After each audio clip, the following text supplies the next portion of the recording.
और एक बड़ी खबर इस वक्त बता दें, हमारे पास मनीष सिसोदिया की वो चिट्ठी इस वक्त मौजूद है जो इस्तीफा दिया गया है। मनीष सिसोदिया ने ये चिट्ठी जारी करी है इस वक्त हमारे पास। मैं एक बार चिट्ठी पढ़ देता हूं क्योंकि कई दिलचस्प बातें इसमें की भगवान श्री कृष्ण को कोट किया है मनीष सिसोदिया ने।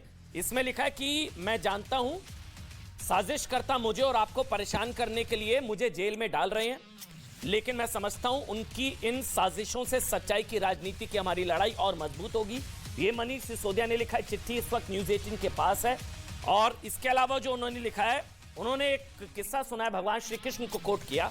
जब मैं 6वीं क्लास में पढ़ता था तो मेरे पिता ने मुझे भगवान श्री कृष्ण की एक बहुत ही सुंदर सी तस्वीर फ्रेम कराकर मेरे बिस्तर के सामने लगाई और कहा था कि मैं रोजाना उठकर सबसे पहले भगवान श्री कृष्ण को प्रणाम करूं।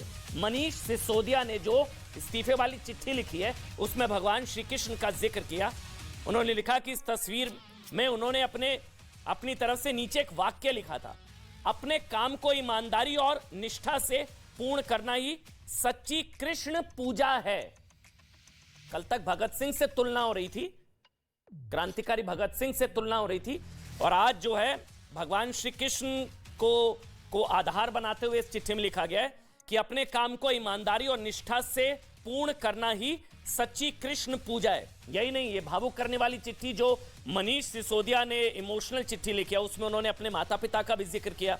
उन्होंने कहा कि मेरे माता पिता द्वारा किए गए ऐसे लालन पालन की बदौलत आज ईमानदारी और निष्ठा मेरे संस्कार में है। दुनिया की कोई ताकत ना मुझसे बेईमानी करा सकती है और ना ही अपने काम के प्रति मेरी निष्ठा कम कर सकती है।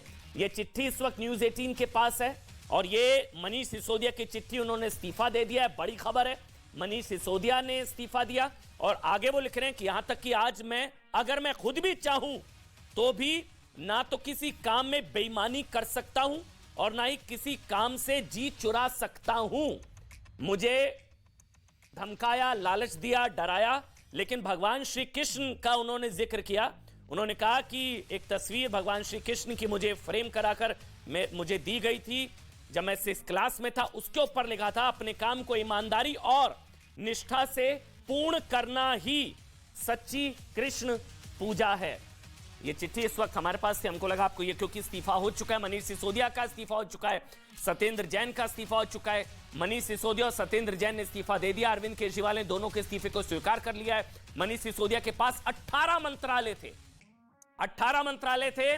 सत्येंद्र जैन 2022 से बिना किसी पोर्टफोलियो के मंत्री थे।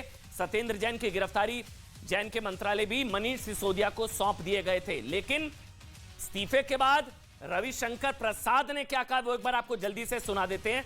रविशंकर प्रसाद, पूर्व केंद्रीय मंत्री, उन्होंने क्या कहा है मनीष सिसोदिया के इस्तीफे के बाद, एक बार सुना दीजिए भाई पीसीआर।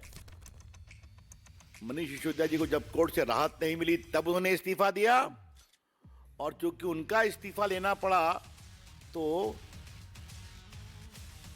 9 महीने बाद सत्येंद्र जैन का इस्तीफा हुआ। यह है अरविंद केजरीवाल की पॉलिटिक्स। दामन में बहुत धब्बे हैं, प्रतीक्षा करिए, कई चीज अपने आप निकलती है ना, बस।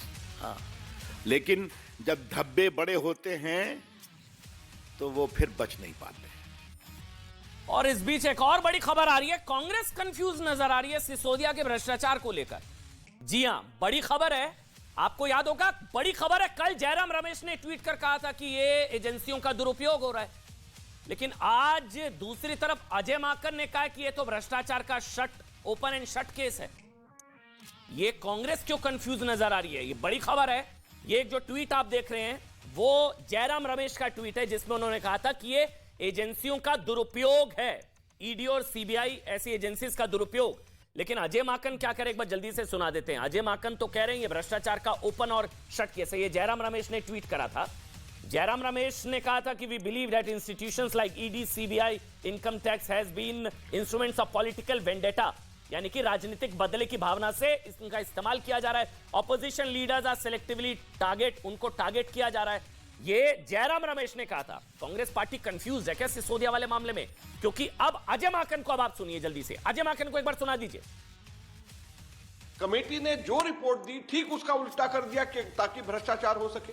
कमेटी ने यह कहा कि आप होलसेल की जो भी इसकी होलसेल का ट्रेड है उसको सरकार अपने हाथ में ले ले, जैसे कर्नाटक के अंदर होता है। इन्होंने उसकी जगह होलसेल का सरकार अपने पास में ले ले, इसकी जगह 6% पहले कमीशन होता था उसको बढ़ा करके 12% कमीशन कर दिया। और ये पूरी तरीके से एस्टैब्लिश हो चुका है कि उस 12% के अंदर 6% वापस इन लोगों ने ले लिया। तो जब करप्शन इन्होंने किया, 6% होलसेल को बढ़ा करके कमीशन को 12% कर दिया, इनकी अपनी ही द्वारा कमेटी बनाई हुई कमेटी ने कहा कि इसको निजीकरण मत करिए, इसको सरकार के खुद के अपने हाथ में लेना चाहिए। तो ये करप्शन नहीं है तो क्या है? ये पॉलिटिकल वेंडेटा इस वाले मामले में बिल्कुल भी नहीं है। ये clear cut open and shut corruption का केस है। बहुत दिलचस्प हो गया भाई। जयराम रमेश कह रहे हैं वेंडेटा है, पॉलिटिकल वेंडेटा है, राजनीतिक बदले की भावना है। अजय माकन कह रहे हैं कि ये पॉलिटिकल वेंडेटा बिल्कुल भी नहीं है। अब जयराम रमेश ही जवाब दे सकते हैं। बहरहाल